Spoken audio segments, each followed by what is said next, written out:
afternoon.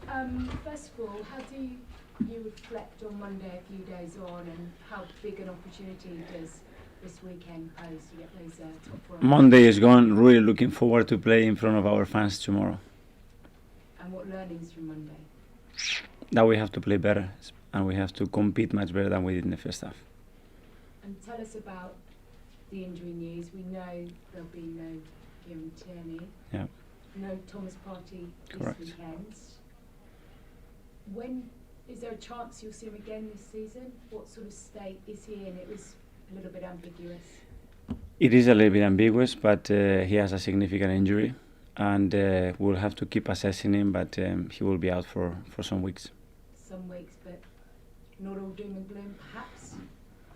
It could be, but it could not be the case because it's an area as well where he had a previous injury as well, and he felt it straight away, and he's not fit. And how's Kieran? Because he played twice for Scotland, didn't he? 180 minutes. I'm sure he was desperate to play for his country. I'm sure he's desperate to play every game for you. Yeah. But a player who's had injury problems like that, I mean, how difficult is it to manage him? Should he maybe have just been looked after a little bit more, because it's a crucial few weeks you've got coming up, and he's now Our responsibility is to look after them when we have them here. Once they go to the national team, in this case, is the job and responsibility of a stick like to decide a team that he believes is the best to win the games, and we have to try to have good communication with national teams, which we have, but these things happen. It gave an opportunity to Nuno Tavares on Monday night. He only lasted to half time, and it's happened to him before. But this now gives him an opportunity to prove himself, isn't it? Throughout your career, you have to go through difficult moments. He had some really good periods when he arrived at the club, and he was playing many more minutes than he probably was expecting. And that's the development curve of a player. That especially at that age, is not like that. It's very much with up and downs, and we are here try to help him and make his career better. And that's what we want. Do you feel he's ready for it? He's ready and he's willing, and he will be disappointed, but it's part of the job. At the end, we have to make decisions to try to win football matches, and there is nothing personal there. And I guess the Congo as well may well get a bit more game time in the next few weeks. Again, he's somebody else that hasn't maybe played as much as he would have hoped. Well, he played quite a lot in the first part of the season, but obviously when you go to once a week because you don't have European football, it's more difficult to share the minutes because the minutes are less, and there are players that they haven't had a lot of chances to play, so great opportunity for them to show what they can do. And you know, obviously about Lacazette as well, he's not scored in open play since the beginning of December, and I guess while you're winning, that's all right, but the scrutiny becomes a little bit sharper, doesn't it, when you're not? So what do you do with that striking situation? I mean, you've got 9 games left. It's kind of still there for the taking for you. You evaluate things when you win or lose. It's not what we do, it's not our job. And Laka's contribution to the team in many other ways has been phenomenal. And of course we want the strikers to score goals, and we know that, but when we are winning the games as well, we know that, and we require them to do that. So nothing has changed there. So a very tiny setback for you, but still very much believe that you can finish in the top 4.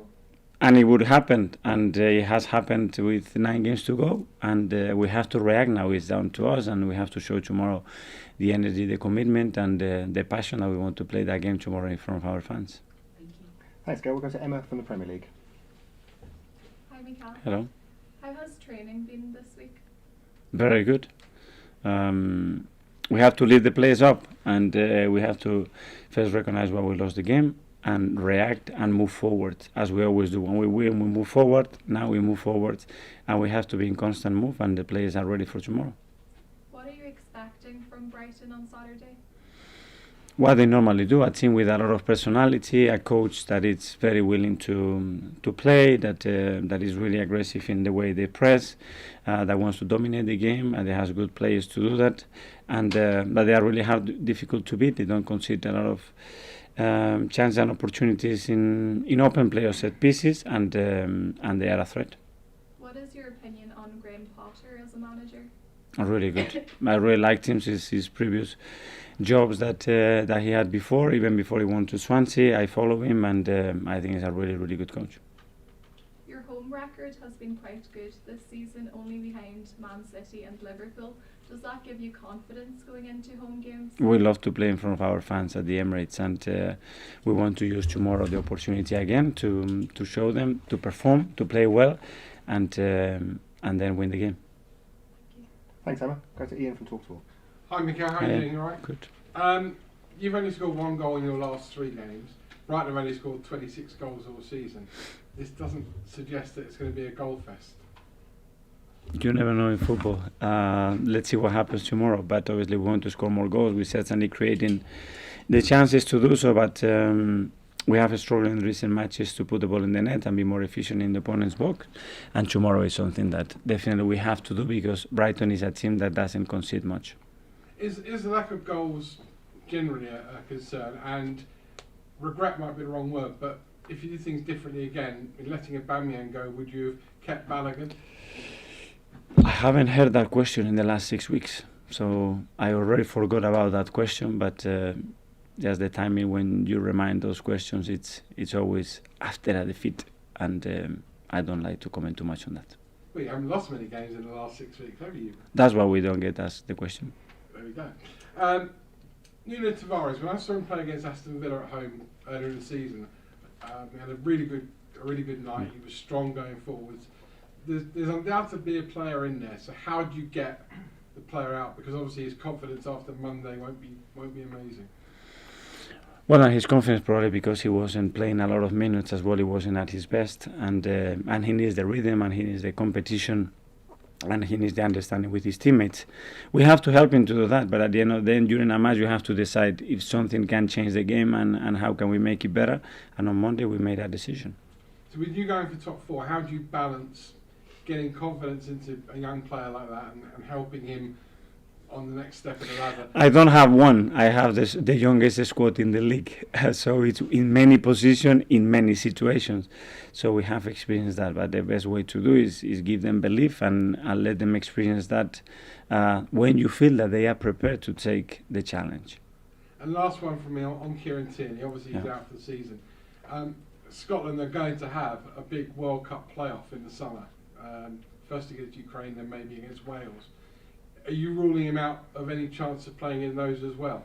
I don't know, Ian. He just had a surgery yesterday, so it's very early to understand how everything is going to develop, if he's going to be out for the period that we estimate or not, in which condition he will be after that period. I think it's too soon to be able to say something like that. Would you be disappointed if he rushed himself back to play in those games?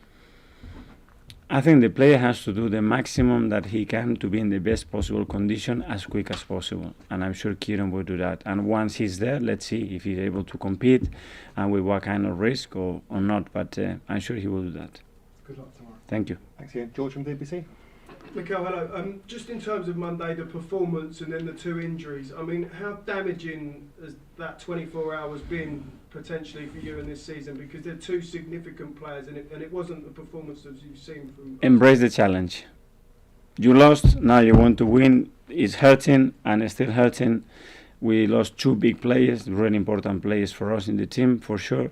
But we're not going to have them, so we cannot be crying for that because they're not going to be available for us. So we have to find other solutions, and we have to still be as good and as competitive as we have been. You've had to sub Nuno Tavares twice. I think in the Forest game you had to take him off early. Have you spoken to him this week, just individually between yourselves, and how is he and how does he feel? And do you have a dilemma that you've probably got to play him for a bad run of form at the moment?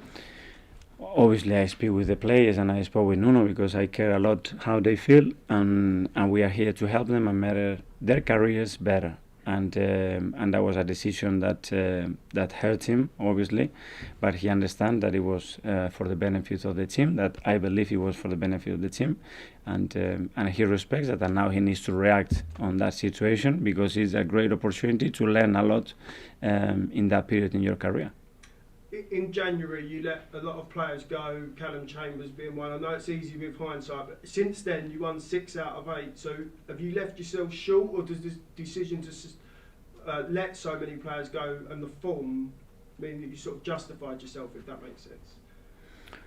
I don't know. We have to justify. We have to make a decision based on what we see every day, on what how the players can contribute in the role that they have at the club. And if they cannot do it or they don't want to do it, we have to find solutions, and that's what we always try to do. So you talk about solutions. You might have to move some players around potentially and play them out of position. Yeah, and it's not like we don't have players. We have players. We are more short in certain players. Obviously, we pick more and more injuries, which is unlikely to happen because it hasn't happened in the 7 previous months in the season. Then yeah, but what can you do? Any team will be in trouble. Okay, thanks, George. I think that finishes the broadcast section, so we'll say farewell to everyone on Zoom.